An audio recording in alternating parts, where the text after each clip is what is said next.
Saint Francis helps us to see that an integral ecology calls for openness to categories which transcend the language of mathematics and biology and takes us to the heart of what it is to be human.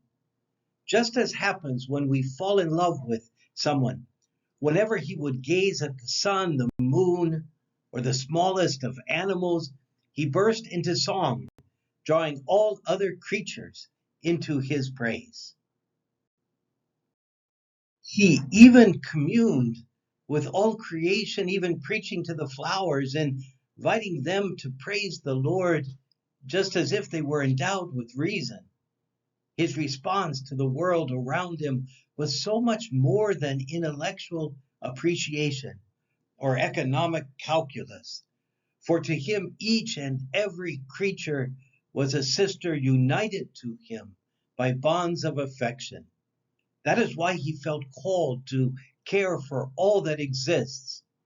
His disciple, St. Bonaventure, tells us that from a reflection on the primary source of all things, filled with even more abundant piety, he would call creatures, no matter how small, by the name of brother or sister.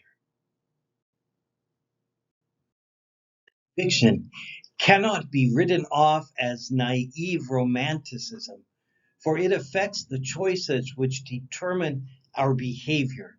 If we approach nature and the environment without this openness to awe and wonder, if we no longer speak the language of fraternity and beauty in our relationship with the world, our attitude will be that of masters, consumers, ruthless exploiters, unable to set limits on their immediate needs. By contrast, if we feel intimately united with all that exists, then sobriety and care will well up spontaneously. The poverty and austerity of St. Francis were no mere veneer of asceticism, but something much more radical, a refusal to turn reality into an object simply to be used and controlled.